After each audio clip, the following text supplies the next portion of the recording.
This is one of the most famous stories of the Bible. I think that the Tower of Babel is based on a ziggurat. Really at the place where the tower stood. Willkommen auf unserer spannenden Entdeckungsreise. Welches antike Bauwerk könnte so präzise sein, dass sich zwei Teams, die ohne moderne Werkzeuge in festem Gestein graben, mitten in einem Berg treffen? Klingt unmöglich, oder? Heute stellen wir Ihnen 10 der erstaunlichsten Bauwerke aus der Bibel vor. Meisterleistungen der Technik und des Glaubens, die selbst Wissenschaftler sprachlos gemacht haben. Von goldenen und geheimnisvollen Tempeln bis hin zu Türmen, die in den Himmel ragten. Wir erkunden unglaubliche Geschichten, die Historiker und Archäologen noch heute verblüffen. Der Tempel Salomos. Stellen Sie sich das vor. Ein Tempel, der so prächtig und göttlich ist, dass man glaubte, er beherberge die Gegenwart Gottes selbst. Das war der Tempel Salomos, auch bekannt als der erste Tempel, der im 10. Jahrhundert in Jerusalem erbaut wurde, lange vor unserer Zeitrechnung.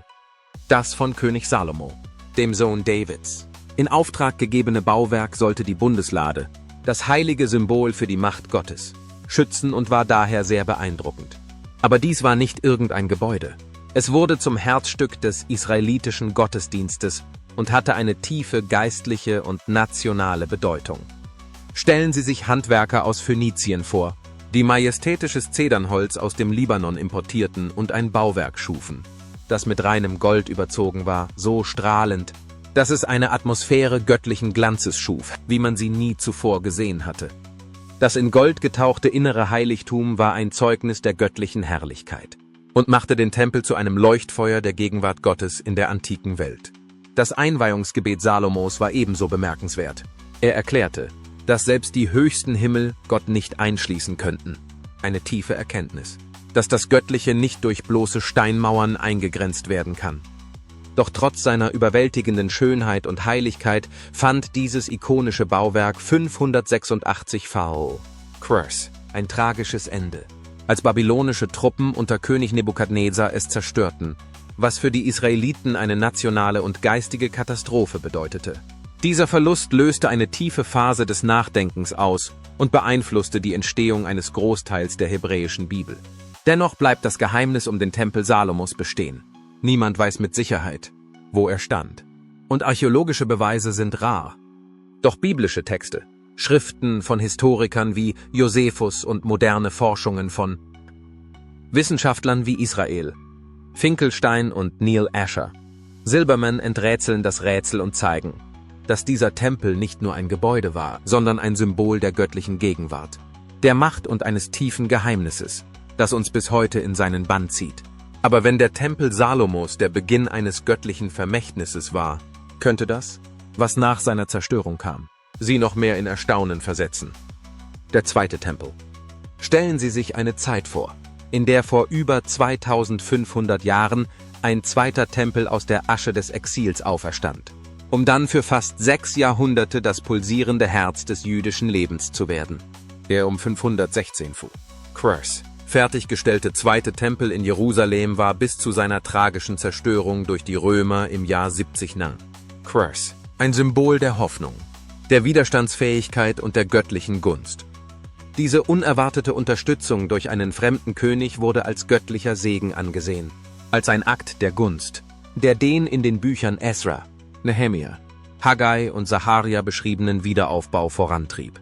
Viele glaubten, dass die Fertigstellung des neuen Tempels die Ankunft eines messianischen Zeitalters, einer goldenen Ära des Friedens und des Wohlstands, ankündigen würde. Doch als die erhoffte Hoffnung ausblieb, war das Volk desillusioniert, was ein tiefes theologisches Nachdenken und einen Wandel in seinen Überzeugungen auslöste. Eines der größten Rätsel des zweiten Tempels war jedoch, was ihm fehlte, die Bundeslade. In Salomos ursprünglichem Tempel war die Bundeslade das Herzstück des Allerheiligsten gewesen. Doch nun stand diese heilige Kammer leer. Ohne die Bundeslade änderten sich die Rituale. Und der Schwerpunkt der Anbetung verschob sich in einer Weise, die den jüdischen Glauben für immer verändern sollte. Jahrhunderte später machte sich der ehrgeizige Herodes der Große daran, den Tempel in ein monumentales architektonisches Wunderwerk zu verwandeln. Er erweiterte die Vorhöfe, errichtete hoch aufragende Kolonnaden und hüllte das Bauwerk in strahlend weißen Stein. Der Tempel wurde ein atemberaubender Anblick. Ein Wunderwerk antiker Technik. Doch viele zweifelten an den wahren Absichten des Herodes und vermuteten, dass seine religiösen Gesten in Wirklichkeit ein kalkulierter politischer Schachzug waren. Dann kam das schicksalhafte Jahr 70 n. Curse, als die römischen Truppen unter General Titus Jerusalem belagerten. Das Feuer, das den Tempel verwüstete, war so heftig, dass das Gold schmolz und zwischen die Steine floss, was die Soldaten dazu veranlasste, den Tempel Stein für Stein abzutragen. Seine Zerstörung markierte das Ende einer Ära. Mit dem Verlust des Tempels änderte sich der jüdische Gottesdienst für immer, von den Tempelopfern zu Gebet, Tora-Studium und dem Aufkommen des Synagogenlebens, Praktiken, die das Judentum auch heute noch prägen. Doch lange vor diesem Tempel gab es ein anderes Bauwerk, das so kolossal und rätselhaft war, dass es Legenden über ganze Zivilisationen entstehen ließ.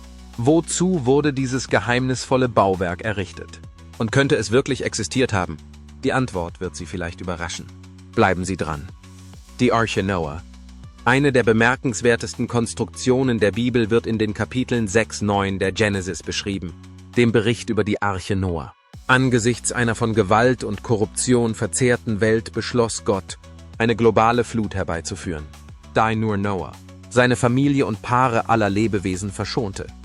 Gott befahl Noah, eine massive hölzerne Arche zu bauen, etwa 450 Fuß lang, 75 Fuß breit und 45 Fuß hoch.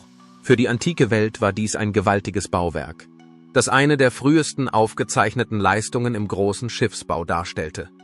Was den Lesern und Forschern nach wie vor Rätsel aufgibt, ist der Grad an architektonischen Details in den Anweisungen.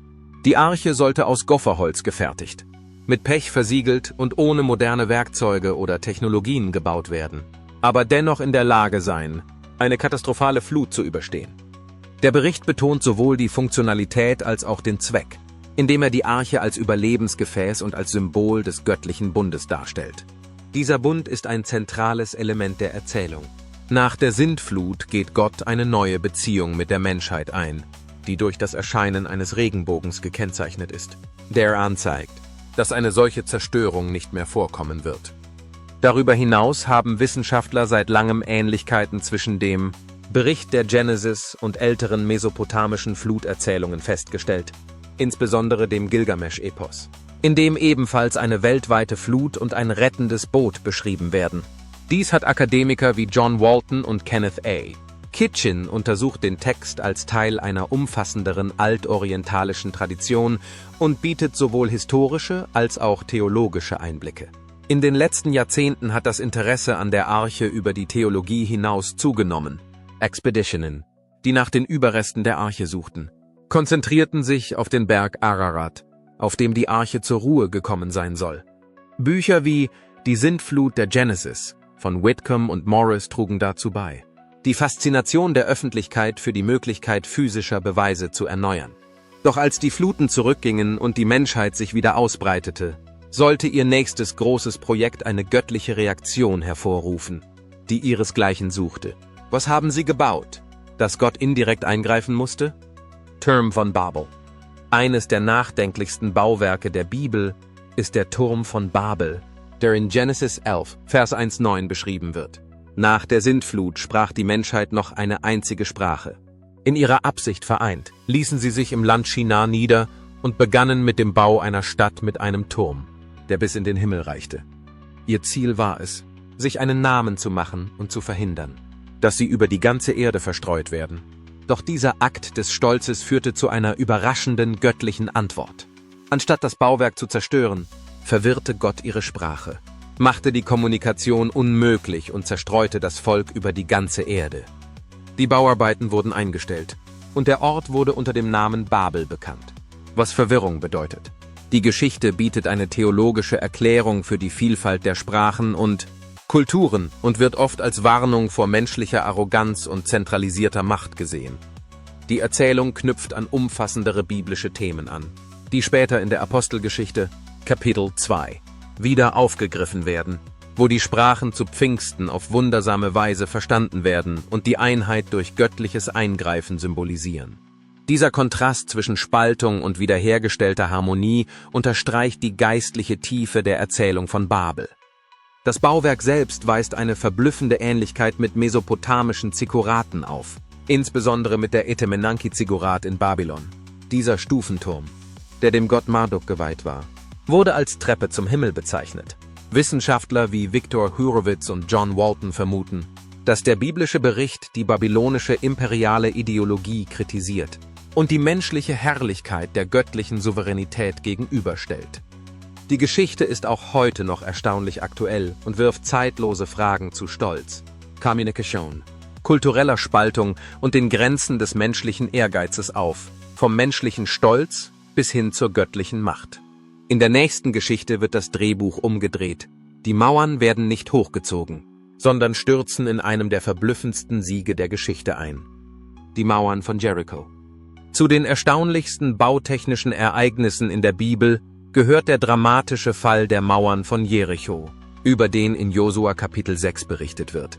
Nach der Überquerung des Jordans in das gelobte Land standen die Israeliten unter Josuas Führung vor ihrem ersten großen Hindernis, Jericho, einer stark befestigten kanaanäischen Stadt. Doch was dann folgte, widersprach konventioneller Kriegsführung.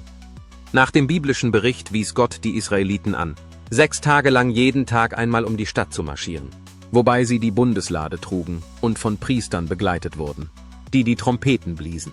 Am 7. Tag zogen sie 7-mal um die Stadt, schrien und die Mauern stürzten auf wundersame Weise ein. Dieser Bericht hat die Leser lange überrascht.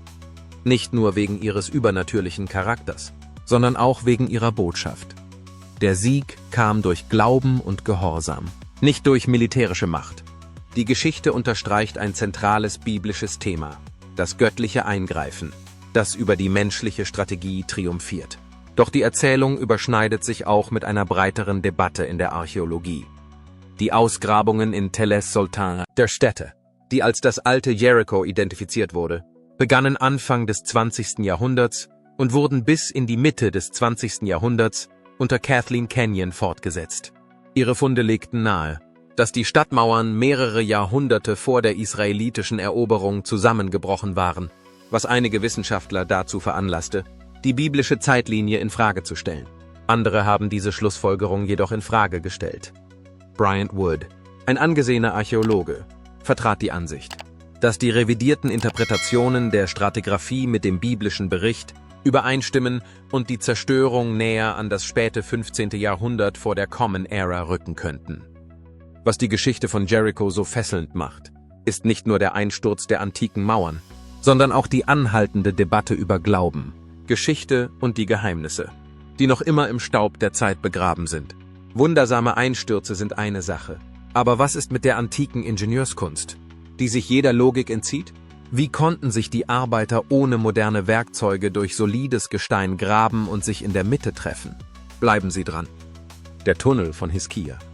Ein weiteres außergewöhnliches biblisches Bauwerk, das die modernen Annahmen in Frage stellt, ist der Hiskia-Tunnel, auch bekannt als Siloam-Tunnel. Dieses antike Bauprojekt, das in 2 Könige 20,2 und 2 Chronik 32,3 erwähnt wird, wurde im späten 8. Jahrhundert vor unserer Zeitrechnung während der Herrschaft von König Hiskia von Juda gebaut. Angesichts der drohenden Invasion der Assyrer unter König Sennacherib leitete Hiskia eine strategische Verteidigungsmaßnahme ein, nicht mit Waffen, sondern mit Wasser. Er ordnete an, die Hauptwasserquelle Jerusalems, die Gihon-Quelle, in die Stadt umzuleiten, indem er einen 1750 Fuß langen Tunnel graben ließ. Der Tunnel führte Wasser zum Teich von Siloam und gewährleistete eine sichere Versorgung während einer Belagerung. Die Art und Weise, wie das Projekt ausgeführt wurde, erstaunt Gelehrte und Ingenieure gleichermaßen. 2 Teams begannen an den gegenüberliegenden Enden des Berges zu graben und trafen sich mit bemerkenswerter Genauigkeit fast genau in der Mitte. Diese Leistung, die ohne moderne Vermessungsinstrumente vollbracht wurde, ist in der Siloam-Inschrift festgehalten, einem alten hebräischen Text, der im 19. Jahrhundert im Inneren des Tunnels entdeckt wurde. Sie bestätigt nicht nur den biblischen Bericht, sondern stellt auch eine der direktesten archäologischen Verbindungen zu einem bestimmten, in der Schrift beschriebenen Ereignis dar. Jahrzehntelang bezweifelten Skeptiker, dass ein derart fortschrittliches Projekt in der Eisenzeit realisiert werden konnte. Doch die Entdeckung des Tunnels in den 1830er Jahren gefolgt von umfangreichen modernen Ausgrabungen, ließ viele Zweifel verstummen. Gelehrte wie Eilat Mazar und Amihai Mazar haben Hiskias Tunnel als eindeutigen Beweis für Jerusalems politische Organisation und technologische Fähigkeiten in dieser Zeit angeführt. Die Stadt Babylon. Die Stadt Babylon nimmt in der Bibel einen einzigartigen Platz ein und überrascht die Leser mit ihrer Doppelrolle als historische Supermacht und als dauerhaftes Symbol für Stolz, Götzendienst und göttliches Gericht. Historisch gesehen war Babylon eine der größten Städte der antiken Welt. Bekannt für seine gewaltigen Zikkurate, großartigen Paläste und die legendären hängenden Gärten. Eines der 7 Weltwunder der Antike war Babylon ein Zentrum der Kultur, der Religion, des Lobpreises und der kaiserlichen Macht in Mesopotamien. Sein Einfluss erstreckte sich über Jahrhunderte. Biblisch gesehen taucht Babylon erstmals in Genesis, Kapitel 11, als Standort des Turms von Babel auf. Später, im Buch Daniel, wird es zum Schauplatz des jüdischen Exils unter König Nebukadnezar II, der Gefangene aus Jerusalem an seinen königlichen Hof gebracht haben soll. In den Kapiteln 1-5 wird eine Stadt beschrieben, die sowohl von Reichtum als auch von geistlichen Konflikten erfüllt ist. Doch die Rolle Babylons in der Heiligen Schrift geht weit über die Geografie hinaus. Es wird zu einem theologischen Symbol, das für die menschliche Arroganz und Rebellion gegen Gott steht. Im Buch der Offenbarung ist Babylon nicht mehr nur eine Stadt. Sie steht für korrupte Systeme, geistige Täuschung und unterdrückerische Macht. Der Fall des historischen Babylon im Jahr 539 Phi, als Kyros der Große von Persien die Stadt kampflos einnahm, erfüllte bestimmte biblische Prophezeiungen. Texte wie Jesaja, Kapitel 13 und 14 und Jeremia, Kapitel 50 und 51, sagten den plötzlichen Zusammenbruch und die Verwüstung Babylons voraus. Im frühen 20. Jahrhundert leitete der deutsche Archäologe Robert Koldewey umfangreiche Ausgrabungen an der Stätte.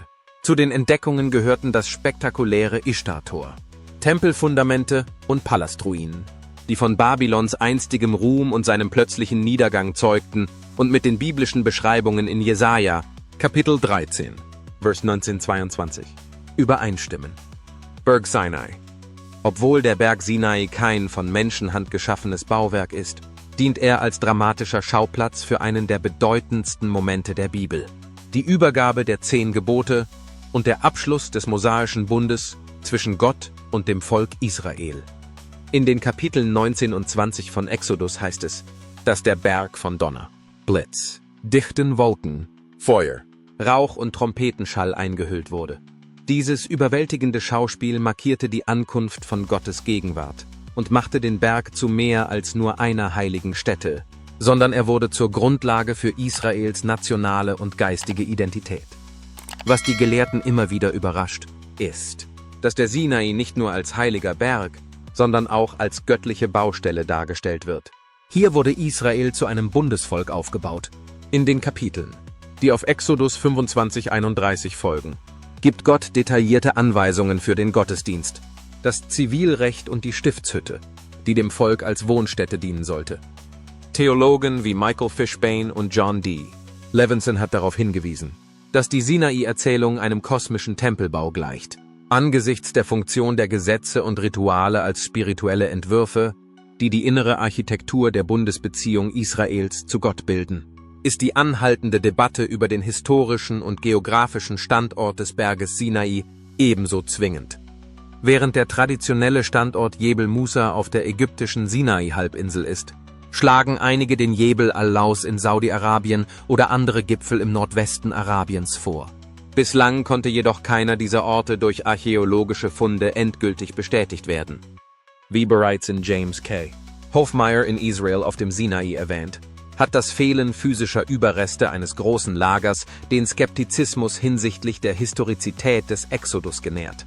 Doch die Kraft des Sinai-Ereignisses liegt nicht nur in den historischen Beweisen, sondern auch in seiner transformatorischen Bedeutung.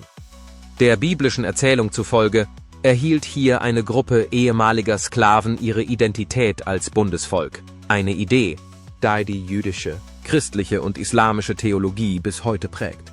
Doch was geschah, als in den letzten Tagen der jüdischen Unabhängigkeit Glaube und Gewalt aufeinander prallten? Die nächste Geschichte steht nicht in der Bibel, aber ihr Nachhall ist unvergesslich.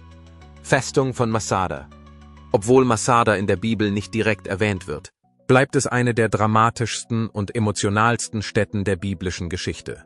Insbesondere im Zusammenhang mit dem jüdischen Widerstand während der Römerzeit. Masada liegt auf einem abgelegenen Plateau mit Blick auf das Tote Meer und wurde ursprünglich im 1. Jahrhundert vor unserer Zeitrechnung von Herodes dem Großen befestigt. Wie Flavius Josephus im jüdischen Krieg berichtet, baute Herodes die Stadt in einen Palastkomplex und einen sicheren Zufluchtsort um, komplett mit befestigten Mauern, Türmen, Lagerhäusern und luxuriösen Wohnräumen. Es ist jedoch das letzte Kapitel der Festung während des Ersten Jüdisch-Römischen Krieges von 66 bis 73, das Historiker und Archäologen gleichermaßen schockiert. Nach dem Fall Jerusalems und der Zerstörung des Zweiten Tempels im Jahr 70 floh eine Gruppe jüdischer Rebellen, die sogenannten Sikarier, nach Masada. Dort hielten sie den römischen Truppen mehrere Jahre lang stand. Im Jahr 73 errichteten die römischen Truppen eine massive Erdrampe, um die Festungsmauern zu durchbrechen, von der heute noch Teile zu sehen sind. Was viele überrascht hat, ist die Entwicklung von Masada zu einem starken Symbol des jüdischen Widerstands und der nationalen Identität, insbesondere im 20. Trotz der moralischen Komplexität des Ereignisses wurde die Geschichte zu einem zentralen Bestandteil der modernen israelischen Erzählung von Überleben und Heldentum. Die archäologischen Entdeckungen in Masada haben ihre Wirkung nur noch verstärkt.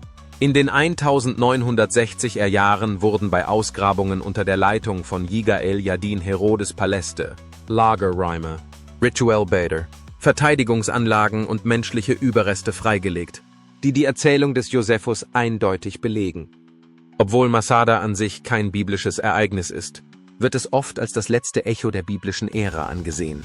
Als ein Moment, der den Fall des Zweiten Tempels mit dem Ende der jüdischen Souveränität für fast 2000 Jahre verbindet. Und was wäre, wenn sich ein Ort, der als Legende galt, als real herausstellen würde? Die letzte Stätte bringt Schrift und Stein in einer Entdeckung zusammen, die selbst Skeptiker verblüfft hat. Teich von Bethesda. Eine der überraschendsten archäologischen Entdeckungen, die eine biblische Stätte bestätigen, ist der Teich von Bethesda, der im Johannesevangelium, Kapitel 5, Vers 1 bis 15, erwähnt wird. Dem Bericht des Evangeliums zufolge wurde diesem Teich in der Nähe des Schafstors in Jerusalem Heilkraft zugeschrieben. Dort versammelten sich Scharen von kranken und behinderten Menschen, die darauf warteten, dass sich das Wasser rührte, weil sie glaubten, dass der Erste, der hineinging, geheilt würde. An diesem Ort heilte Jesus einen Mann, der seit 38 Jahren gelähmt war. Nicht durch das Wasser, sondern allein durch sein Wort. Dieser Akt unterstrich die göttliche Autorität gegenüber dem Aberglauben des Volkes und begründete die Macht Jesu, unabhängig von Ritualen oder Traditionen zu heilen.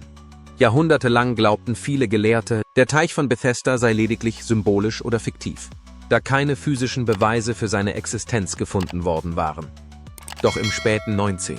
Jahrhundert entdeckten Archäologen die Überreste eines großen Doppelbeckens in der Nähe der St. Anna Kirche in Jerusalem, Anne's Church in Jerusalem.